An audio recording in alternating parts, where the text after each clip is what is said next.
bando de fariseu! Está começando mais um Escola Demonical, um podcast onde eu, uma ex-crente, conto as histórias do amor cristão, responsáveis por te tornar um alvo fácil para relações abusivas. Eu sou a Sara e estou aqui com a Dani. Fala aí, Dani. Oi, pessoal, tudo bem? Ela vai representar todos os alunos dispostos a se libertar dessa prisão chamada Evangelho. Tá empolgada, Dani, para poder participar disso? É uma grande responsabilidade. É uma grande responsabilidade. Estou empolgadíssima, professora. Para carregar essa responsabilidade muito pesada. Hoje, a gente vai aprender com o Deus do tempo dos Pentecostes o que devemos fazer com porcos capitalistas querendo burlar a divisão universal de bens. Caraca. É um Deus maravilhoso, assim, bem quase. É um Deus comunista do jeito que os crentes imaginam que é o comunismo. Uhum. A gente vai conhecer esse Deus. Mas antes, vamos aos recadinhos. 3 palavrinhas só! Você pode mandar os seus desabafos, murmurações e principalmente fofocas pelo e-mail escolademonical@gmail.com. Sigam a gente nas redes sociais, @escolademonical, onde anunciamos os episódios novos e postamos cortes também. Caso você esteja assistindo a gente pelo YouTube, não esqueça de se inscrever no canal, curtir, compartilhar e aquela coisa toda, porque a gente quer sair do flop. Queremos engajamento.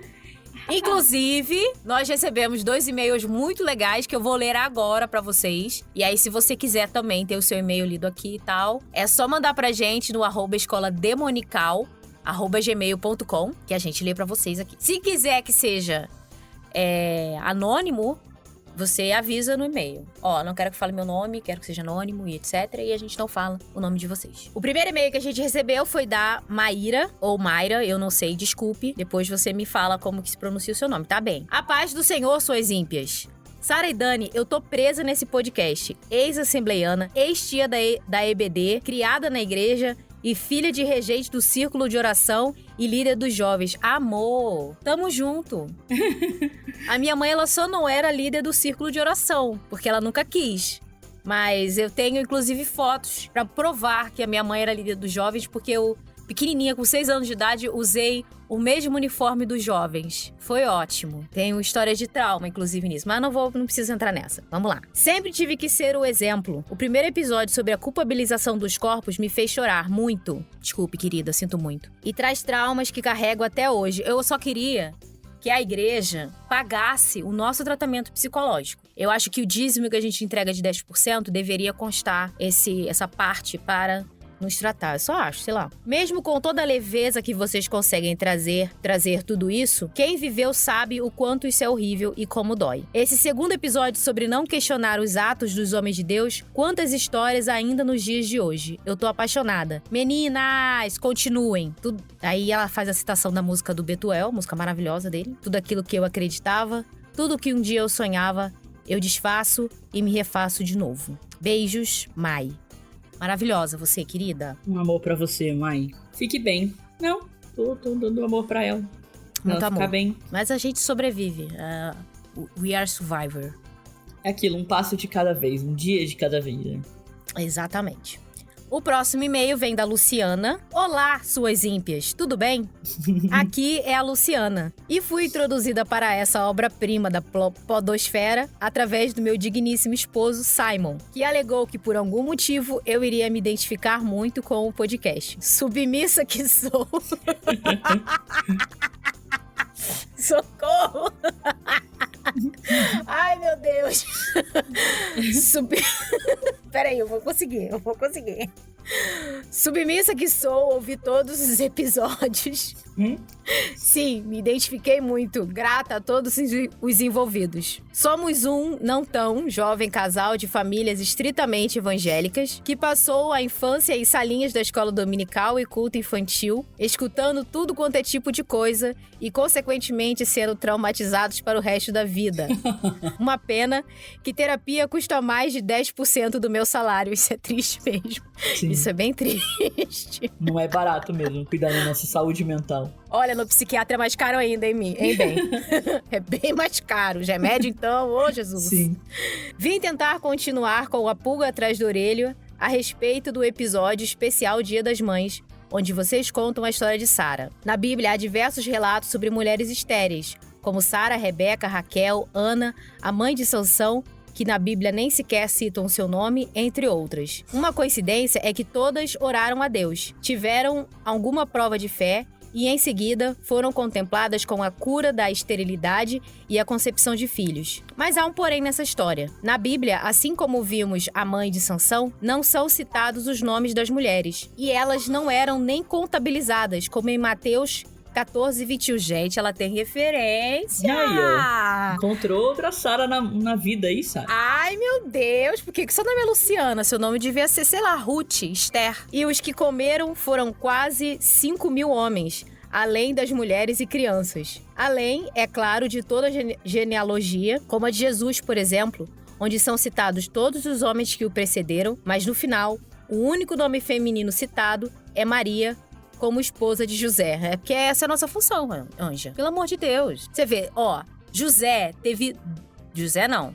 Como é que era o nome dele mesmo, hein? Jacó teve 12 filhos. Para todos os filhos, as duas esposas fizeram algum... Ai, glória a Deus, porque recebi um filho e deu um negócio ali pro... Ainda bem que tive esse filho. A única menina, que é Diná, não foi falado nada. Nada.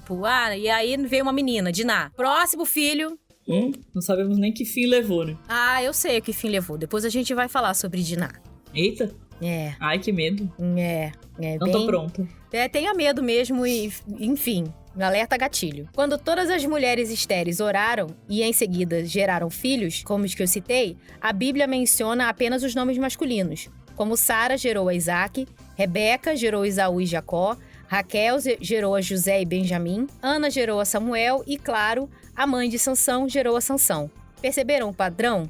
Sim, mulheres que só geram filhas, de acordo com a Bíblia, são consideradas inférteis, estéreis. Uou! Outra palavra que é sinônimo para infértil é maninho ou maninha, que é como antigamente as pessoas se referiam aos animais da fazenda que não geravam machos. Meu Deus, isso eu não sabia. Olha, muito conhecimento. Não sabia, não. Conhecimento. Conhecimento que ela tá trazendo aqui. Aqui tem informação. Sendo assim, mesmo que não haja os registros sobre esses fatos, podemos indagar que Sara e as demais mulheres não eram estéreis, e sim tiveram filhas mulheres. Olha! Mas elas podem ter sido ocultadas pela história que, lembrando, foi escrita por homens, mais especificamente por Moisés. Cara bacana. Um cara show. Um cara show.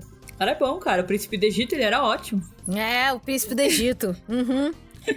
Como a genealogia é passada de pai para filho, as mulheres são apenas instrumentos que carregam os futuros heróis. Como Susana Schwartz escreve em seu livro Uma Visão da Esterilidade da Bíblia Hebraica. Olha, esse livro parece mais interessante do que os que eu ando lendo. Onde as matriarcas são estéreis para enaltecer as origens de Israel, cujos ancestrais são gerados com a intervenção divina. Nossa, que mulher! Schwartz também afirma que, segundo costumes sociais de Arã, se um homem tivesse apenas filhas mulheres, a herança da casa seria passada em consequência para o esposo da filha mais velha.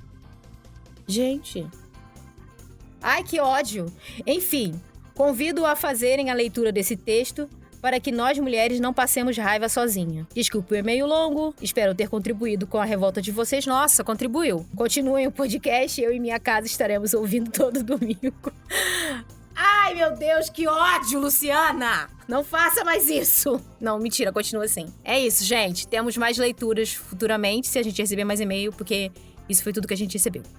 E se você gosta... Oi? Mandem mais, vem participar aí com a gente lê, discutir. E se você gosta do nosso conteúdo e não quer terminar como as estrelas deste episódio, envie o seu dízimo na chave Pix escolademonical@gmail.com. Lembrando que é escola demonical com o E de demônio e não o de domingo, tá? O seu dízimo não precisa ser 10%, só deixa Deus usar esse manto e abençoe o trabalho árduo dessas servas do Altíssimo, que tem se sacrificado lendo essa história ruim e lendo o livro ruim futuramente assistindo um filme ruim pra evitar que vocês tenham que passar por esse trauma de novo. Então, por favor, ajuda nós.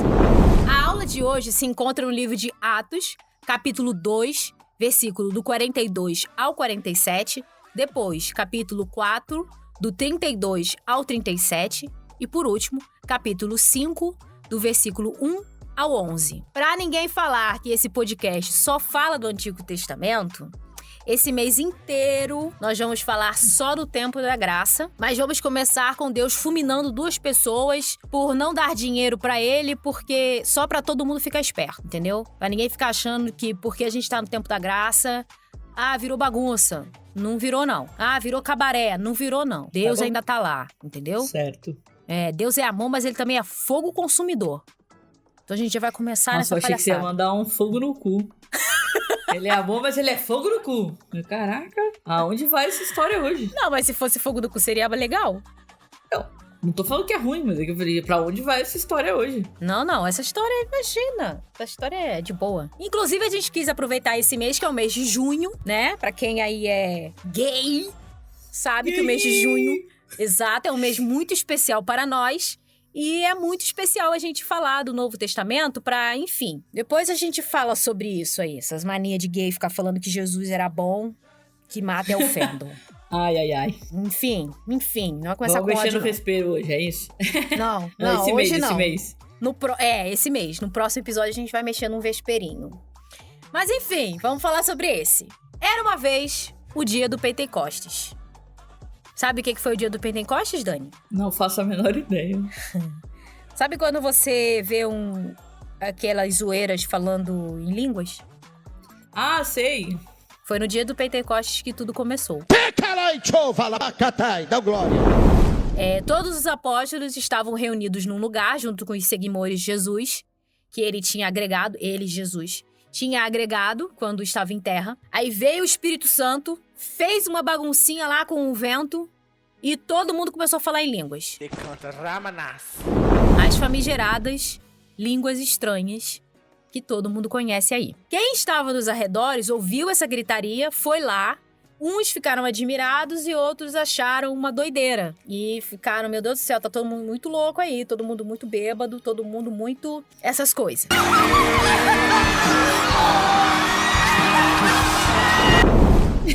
Eu fiz tudo errado, eu misturei tudo. Mas enfim, Pedro, apóstolo de Jesus, aproveitou essa oportunidade para pregar, mandou um textão e logo de cara converteu logo 30 mil cabeças. Caraca, assim, pau. É que drogas deixa a gente meio suscetível mesmo, né? Pois é, porque assim, supostamente foi o Espírito Santo que passou ali, na Bíblia. Foi sim, 100%. Ninguém tá falando que não foi. Exato, através de um vento, fumaça. Mas existe um fenômeno, chama delírio coletivo, né? Que as pessoas às vezes acham que aconteceu uma coisa que não aconteceu, mas são várias pessoas que acham que aconteceu a mesma coisa. Isso nunca aconteceu. Sim, porque se você for assistir os vídeos, né, Primeiro, vamos lá. Quando você vai assistir os vídeos das pessoas tomadas pelo Espírito Santo, com aquela... e dança e faz assim, né? Faz aquelas quedinhas assim, essas coisas todas. Primeiro que você percebe alguma semelhança com outras religiões aí e outros tipos de... enfim, com outros rituais em outras religiões.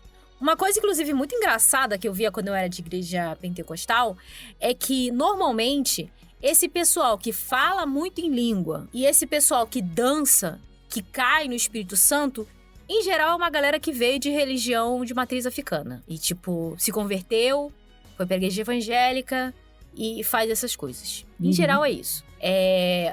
E normalmente tem toda não é do nada que eles começam a ficar assim. É tipo um transe mesmo. Porque tem música, tem uma batucada específica, tem um tipo de música específica, tem uma movimentação específica. Quando tu vai ver, já tá todo mundo girando, rodando e tal. Quando eu era criança, eu fiquei indignada. Que eu fui num desses cultos de libertação. E tinha um cara que ele resolveu ser um avião. Estendeu os bracinhos assim, era uma igreja pequena, estendeu os bracinhos e ficou andando em volta.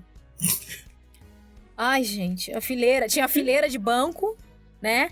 E aí Em volta da fileira de banco, ele ficou andando, correndo, com os braços erguidos, assim, como se ele fosse um avião, assim.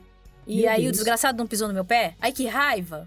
Ele virou um objeto? Como é que funciona isso? Ele ficava fazendo barulho de avião, fazendo vom, vom, vom.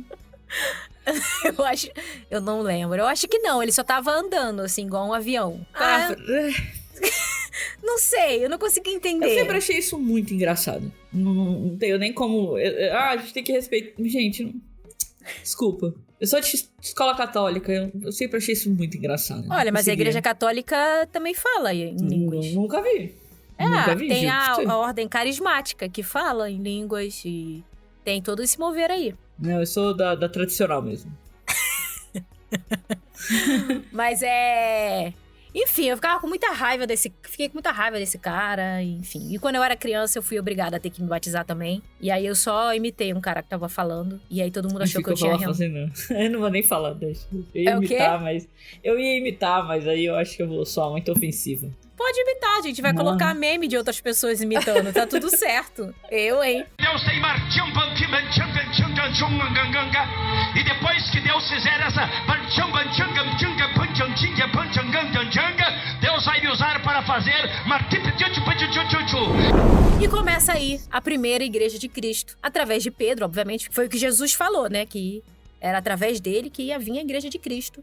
E aí veio. Como estamos falando do período de Império Romano, conhecido por ser extremamente autoritário, sanguinário e pervertido, além de ser uma época em que as igrejas não tinham isenção de impostos, essa comunidade evangélica tinha que dar um jeito de se sustentar ali. Como era um empreendimento novo, não dava para sair panfletando pela rua. Por isso, esses novos crentes formaram um esquema para manterem a igreja e a si mesmos, que consistia em todo mundo entregar todos os seus bens, terrenos, fazendas, lucros e dinheiros para os apóstolos, e eles dividiriam tudo isso entre todo mundo de acordo com as necessidades de cada um. Ai, que conveniente. Como assim, conveniente? É porque eles que vão julgar a necessidade de cada um.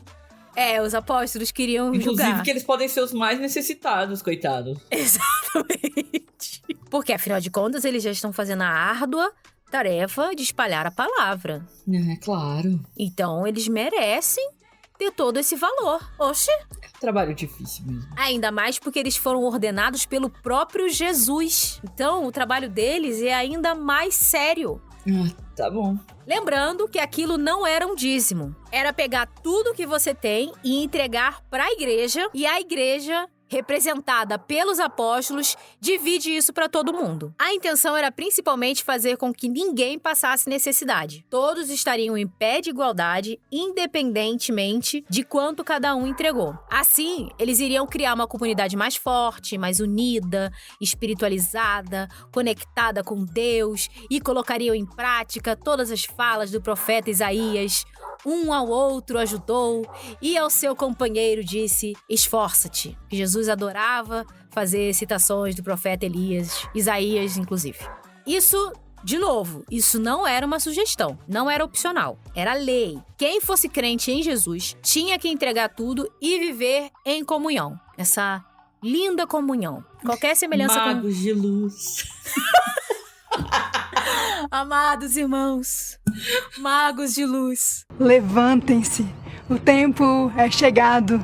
Nós sabíamos que vir para esse planeta trazer luz. Ai, gatilhos, eu não consigo parar. Ai, é uma linda comunhão, assim, essa linda... É quase uma seita, né? Quase não.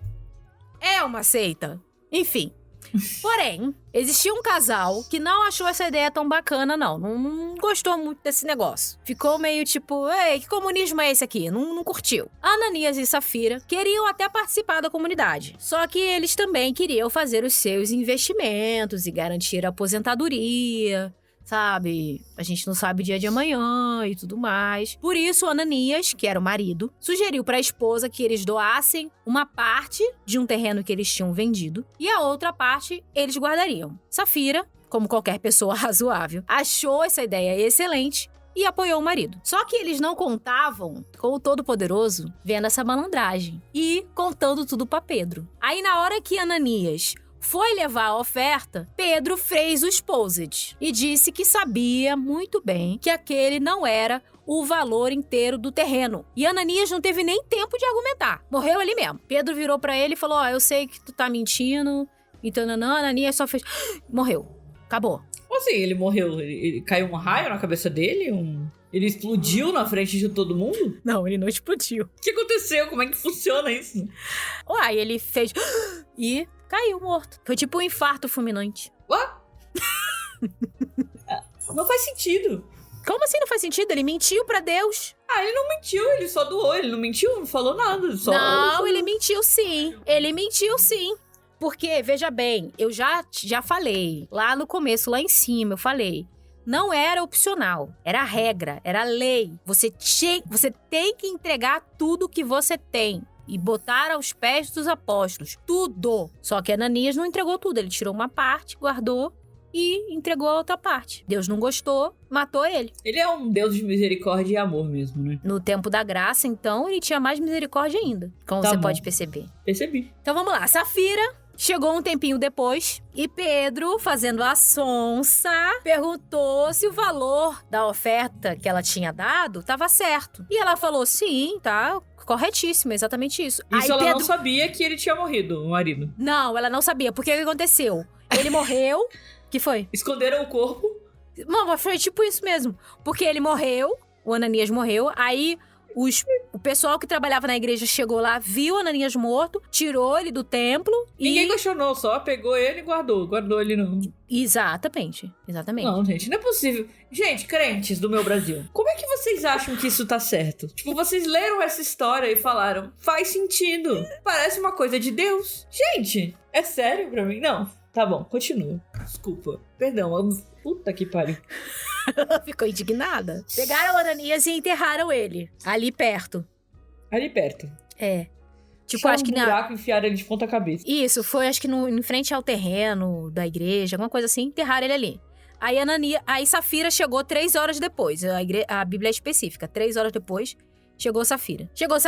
E aí Pedro fez a sonsa e falou, o valor que foi entregue aqui, era isso mesmo? Aí a Safira falou, era isso mesmo. E aí Pedro chegou e falou, não era não. Jogou na cara dela, que ele sabia de tudo. E pá! Safira foi de Olavo também, morreu. Ali mesmo. Foi de Olavo Do mesmo jeito, se foi. O corpo dela também foi carregado pro lado de fora da igreja e foi sepultado junto com o corpo de Ananias. Eles foram sepultados E toda a família dele, se eles tivessem um filho, vai todo mundo de vez, é isso? Todo mundo. Se tivesse um filho, o filho morreu. Quer dizer, o filho morreu não, o filho perdeu os pais, virou um órfão. E naquela época, o órfão, ele tava na merda, né? Então, o garoto tava na merda. Gente boa esse tal de Deus mesmo. E aí, as pessoas que ficaram sabendo disso que aconteceu, ficaram, obviamente, morrendo de medo. Porque é assim que a obra de Deus é feita, através do medo. E eu imagino que eles tenham passado a entregar realmente todos os seus bens da maneira que tinha que ser feita, porque afinal de contas Deus não gosta de mentira. Deus não gosta de mentira. Deus é muito misericordioso, Deus é bom o tempo todo Deus é bom, mas depende. Agora, um detalhe muito importante. Pedro, ele estava sozinho quando o casal foi entregar a oferta. Não tinha ninguém ali vendo o que aconteceu. E alguns rapazes só apareceram para recolher os corpos e enterrar do lado de fora. Aí eu te pergunto, quem garante que foi Deus mesmo que matou esse casal? Quem garante que não foi o próprio Pedro que pegou uma pistola ungida? Uma pistola ungida é ótimo. E deu um fim nos ladrões da obra do Senhor. Até porque Pedro saber que eles não estavam entregando o valor completo de como que eles venderam o terreno, não é nada muito sobrenatural. Porque, veja bem, eles venderam o terreno. Pedro podia muito bem chegar para a pessoa para a qual eles venderam o terreno e perguntar, por quanto que foi vendido o terreno? Ah, foi vendido por tanto. Aí chega Ananias lá e entrega um outro valor. Ele falou, eis que te digo que não foi esse valor. Mas, na verdade, Pedro já sabia. Não tem como a gente saber que foi isso. De qualquer forma, se Deus misericordioso sabia que Pedro matou, ele não fez nada sobre isso. Também. Também tem Independente isso. se foi Pedro, se foi Deus. Ele não Deus fez... não questionou, não virou pra ele e falou: você tá errado aí, não é pra matar, eu não mandei matar. Eu só tava falando pra você aí o que eles fizeram. E outra coisa, gente, pelo amor de Deus.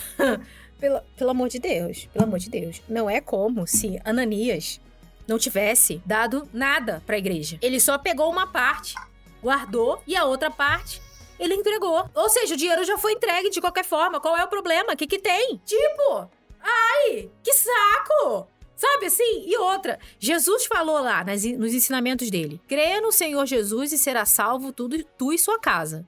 Jesus não falou nada sobre entregar tudo que você tem. Ele só falou isso lá pro jovem rico, mas foi porque o jovem rico, Jesus era contra bilionários. Agora, foi só por isso, porque... gente... essa história me deixa muito irritada. Isso é muito irritada.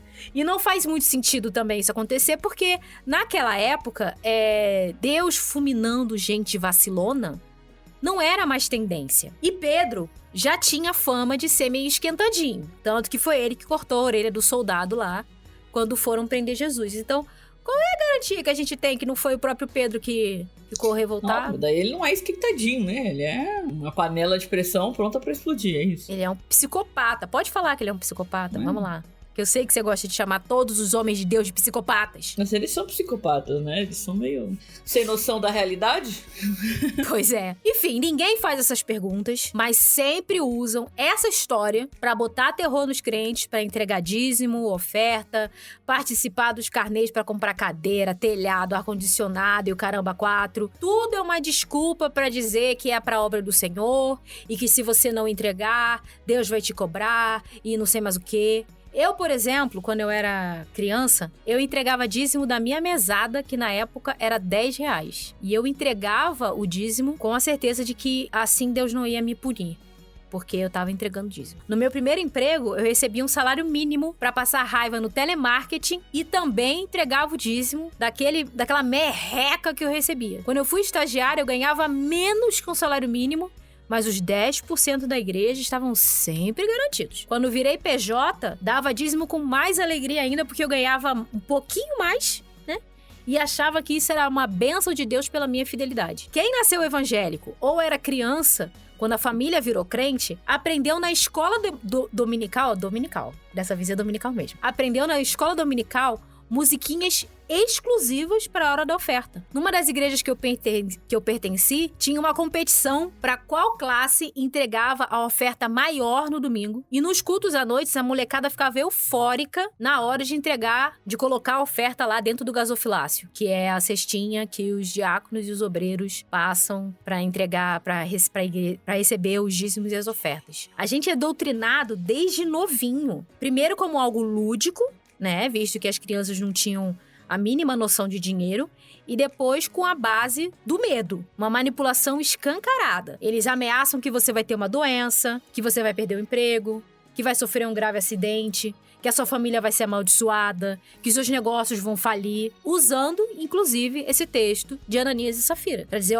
naquela época, Deus fulminou, mesmo estando no tempo da graça, Deus os fulminou pra já mostrar pro povo que é muito importante doar. Outras coisas podem acontecer se você não doar, porque com a obra de Deus não se brinca. E mais importante, o que eles dizem é que quando você entrega os dízimos e as ofertas, você não faz mais do que a sua obrigação, porque você não tá doando a Deus, você tá devolvendo. Tá na Bíblia, inclusive.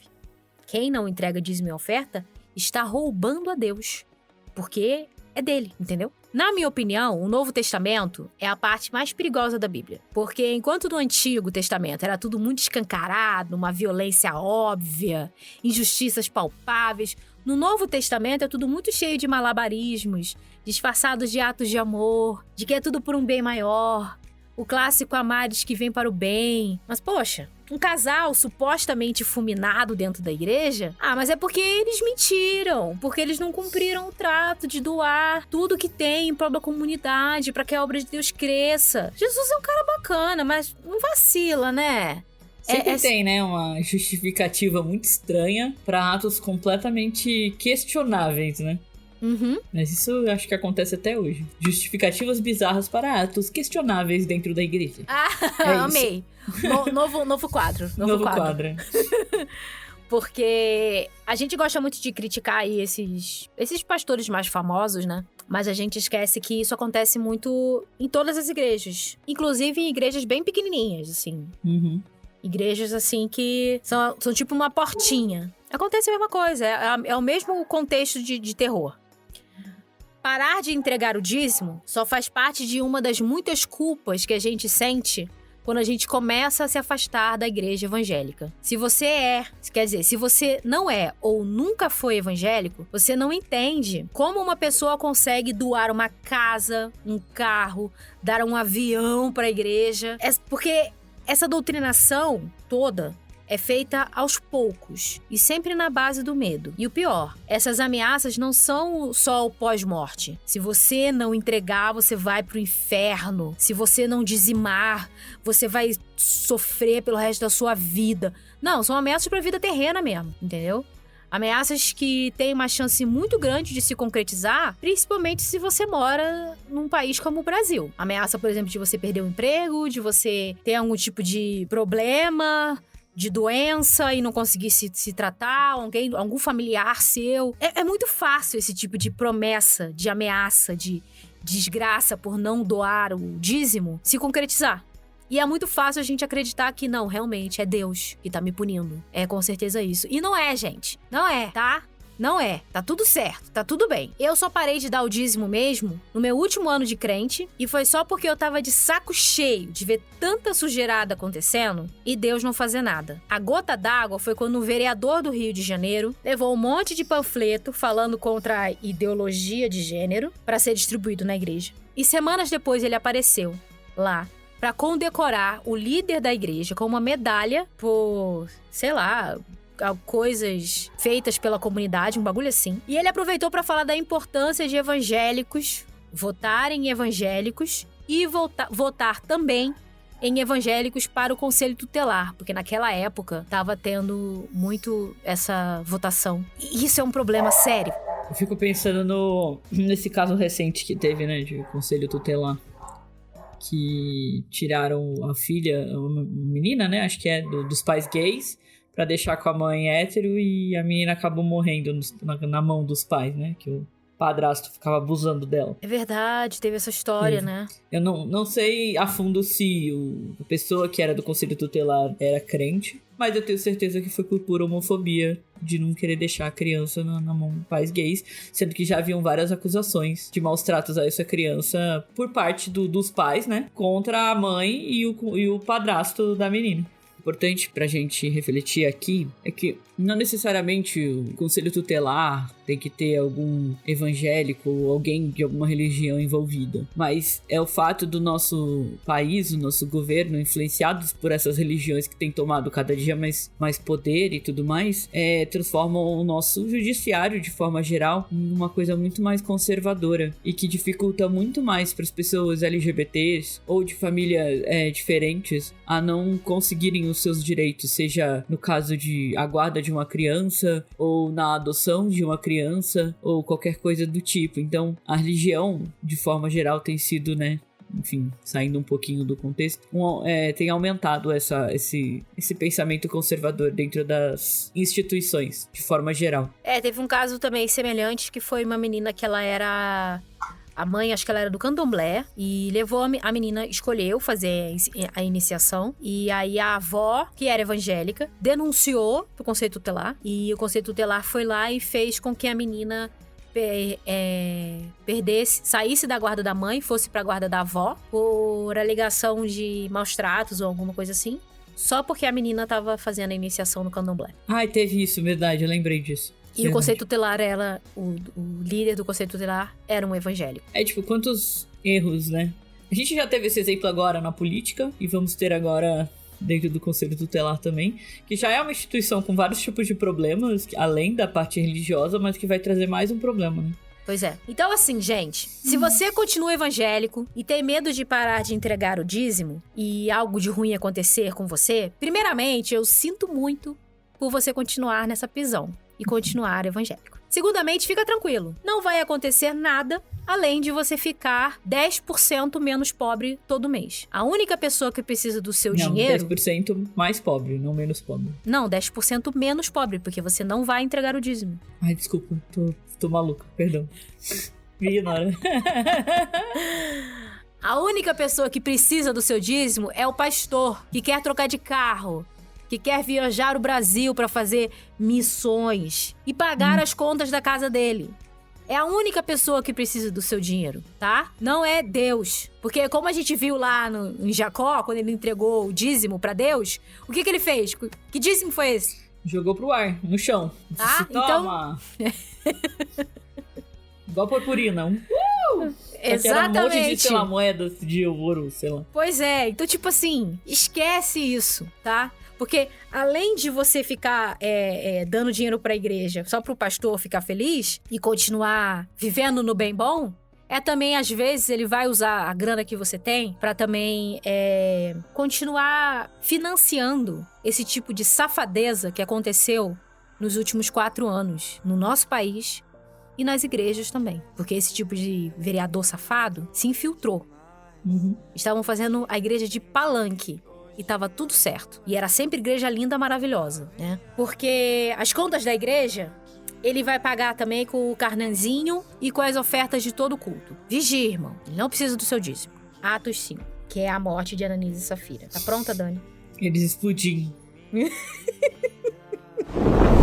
Mas um certo homem chamado Ananias, com sua mulher, Safira, vendeu uma propriedade e reteve parte do preço, sabendo-o também sua mulher. E levando a outra parte, a depositou aos pés dos apóstolos. Então disse Pedro: Ananias, por que encheu Satanás o teu coração, para que mentisses ao Espírito Santo e retivesses parte do preço do terreno? Enquanto o possuías, não era teu? E vendido, não estava o preço em teu poder? Como, pois, formaste este desígnio em seu coração? Não mentistes aos homens, mas a Deus. E Ananias, ouvindo essas palavras, caiu e expirou. E grande temor veio sobre todos que souberam disso. Levantando-se os moços, cobriram e, transportando-o para fora, o sepultaram.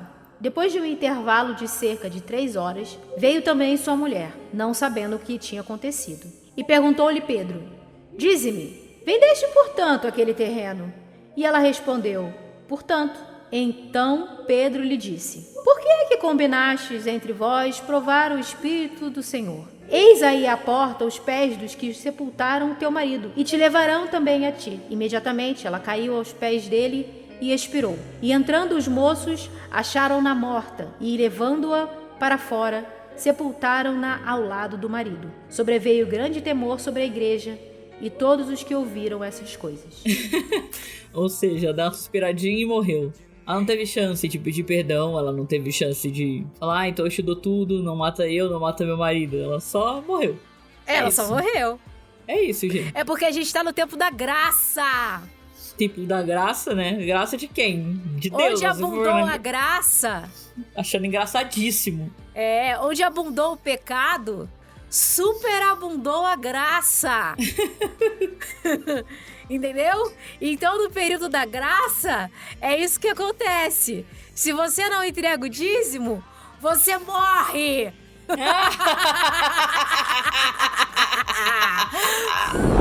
Eu só queria fazer um agradecimento gigantesco, enorme, pro Betuel, dono da página Desviados, que divulgou nós na página dele. E nós ganhamos um monte de seguidores, entendeu? E um monte de ouvintes e espectadores. Muito obrigada, Betuel. Tamo junto. E eu estou ansiosa pra gente fazer a nossa collab e falar muito mal de crente. Beijo. Beijo, gente.